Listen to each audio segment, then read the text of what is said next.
Ripartiamo con l'intervento di Roberto Portioli, che segue per noi la parte ricerca e sviluppo, qualità, controllabilità e così via.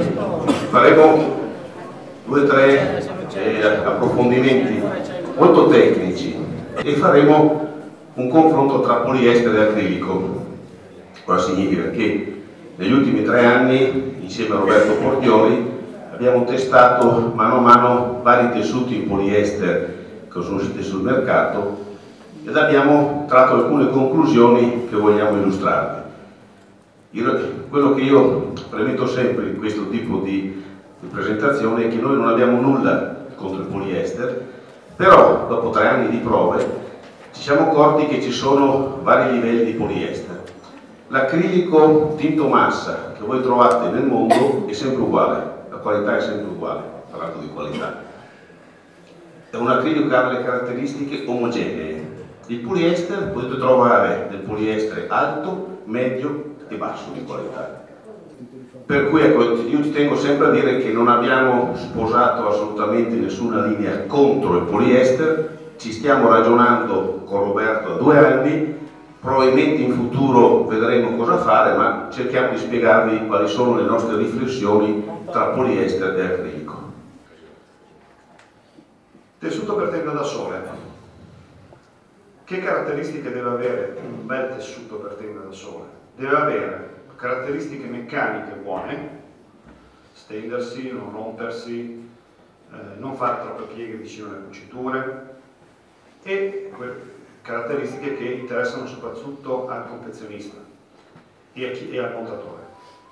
E caratteristiche abbiamo parlato fino adesso, di tenuta del colore, che sono quelle che poi interessano l'acquirente finale, che poi fanno anche propendere per una tenda piuttosto che per un'altra, caratteristiche che si vorrebbero durassero per molti anni.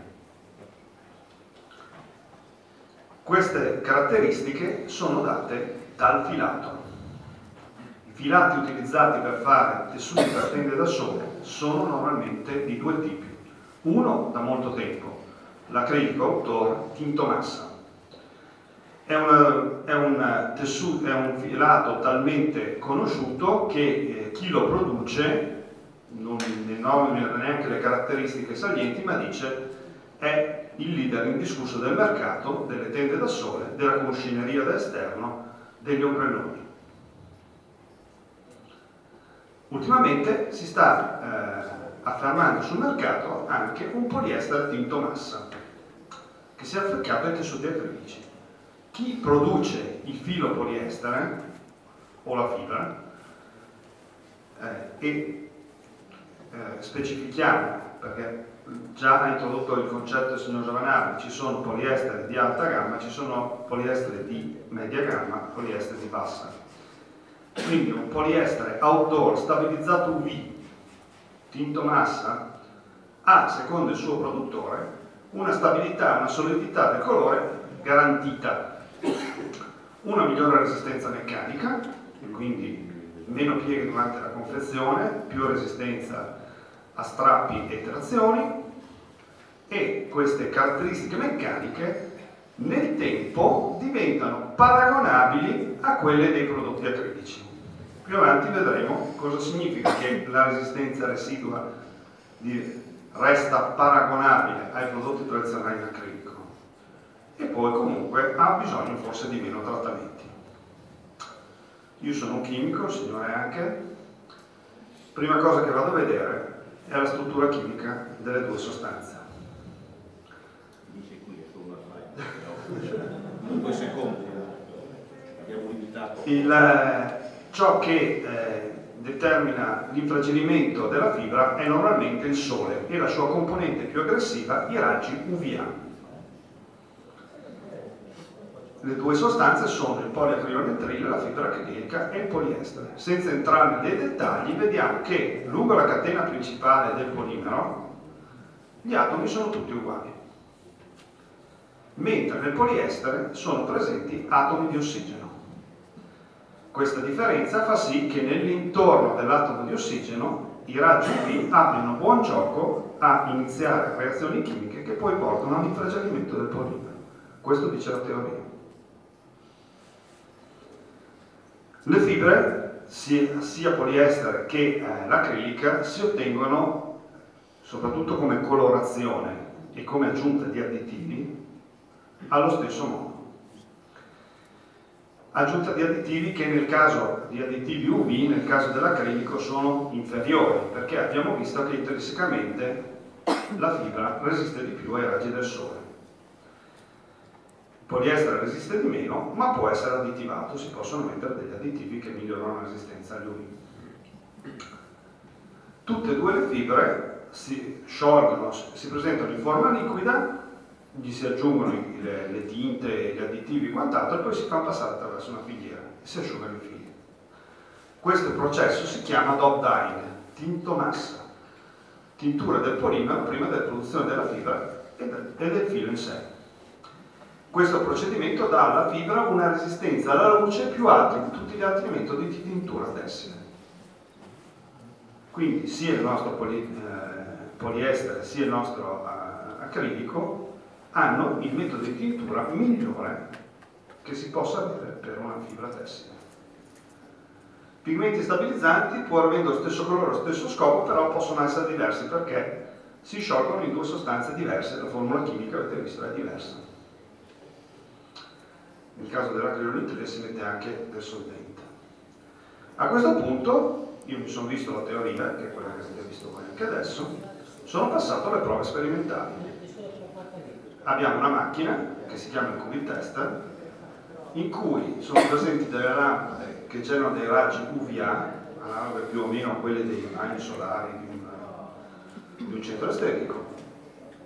Sul fondo c'è una riserva d'acqua che viene fatta evaporare per simulare l'effetto giorno secco, notte rugiada, quando le lampade sono spente.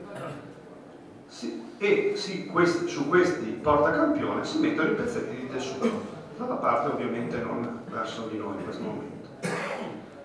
Il QB test è un test più severo di quello che viene citato sulle cartelle dei tessuti acrilici e poliestere, perché è un test che viene utilizzato, e lo vedremo poi per i tessuti Ferrari, per gli spalmati in PVC. Si fanno le strisce, Paolo ha prima spiegato cosa significa quel dato di 250 decanewton, cioè la striscia lunga 20 cm, larga 5, per rompere ci vuole un peso di 250 kg, trazione che si ricrea tramite questo strumento che è il dinamometro di cui parlo. Per cui il nostro test è stato tagliare le strisce dei tessuti, esporle per 2000 ore alla luce UV e al buio UV, e poi dopo 2000 ore, o durante il test di 2000 ore su più strisce, provare a romperle e vedere cosa succedeva con le proprietà meccaniche del tessuto. Allora, questo è il colore G599, il verde di cui parlavamo prima. La prima striscia è stata esposta a 1000 ore, la seconda 1250 ore, la terza 1500 fino alle 2000 ore, che corrispondono con un sole italiano a circa 4 anni di esposizione all'esterno, in pieno sole ovviamente. La stessa prova è stata fatta con un tessuto in poliestere verde, di un colore molto simile.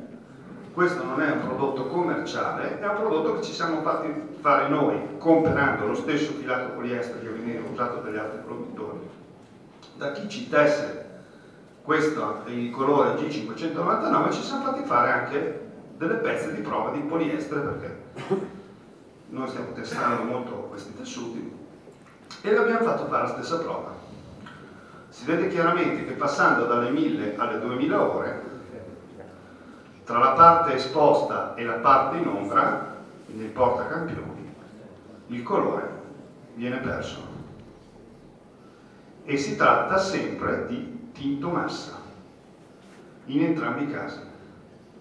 Quindi questo qui è il miglior modo per tingere poliestere, però su questo tessuto abbiamo visto che ci siamo fatti fare noi, abbiamo visto che in realtà il colore non lo tiene.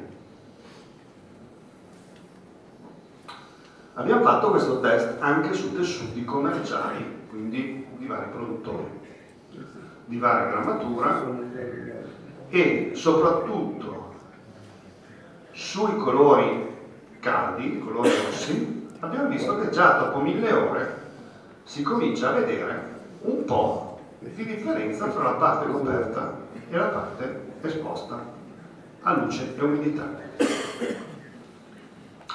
Il bianco si mantiene molto bene, non ha nessun tipo di arrossamento, resiste molto bene il bianco poliestere alla luce del sole, o perlomeno alla luce, all'invecchiamento artificiale a cui l'abbiamo sottoposto.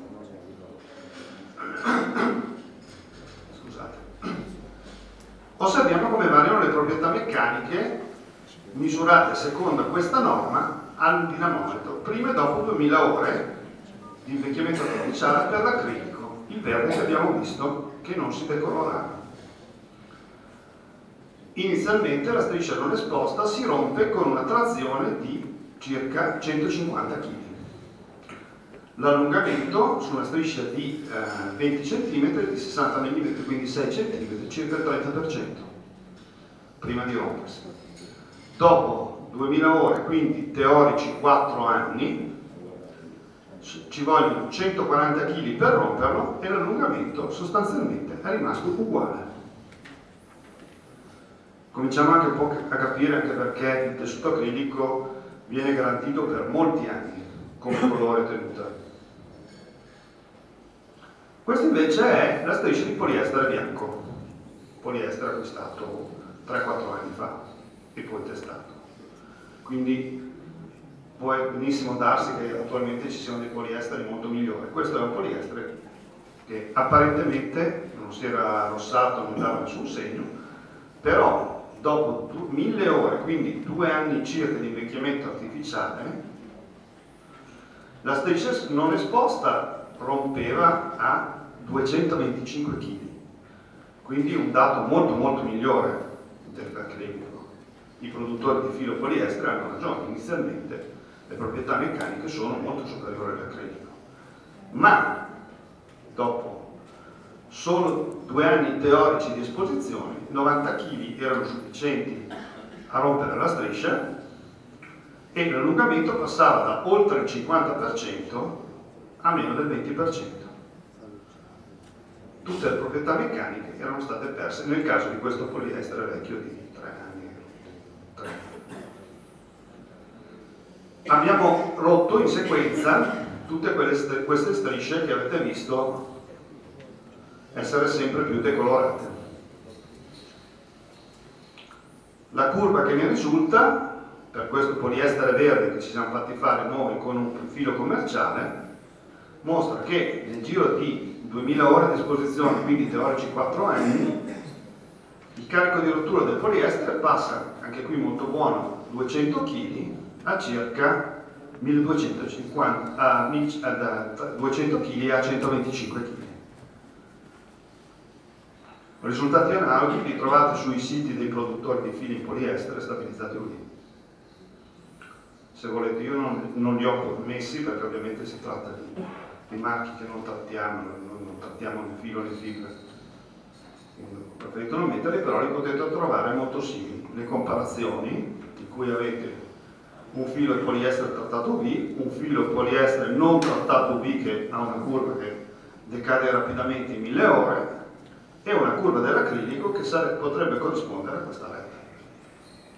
Sempre per le 2000 ore, 4 anni teorici. Qual è stato poi? Allora, a questo punto, cosa sono le conclusioni di questo studio? Che per il momento non abbiamo deciso, come ci ha detto il signor Giovanardi, di investire ingenti risorse nella collezione basata sul poliestere autore.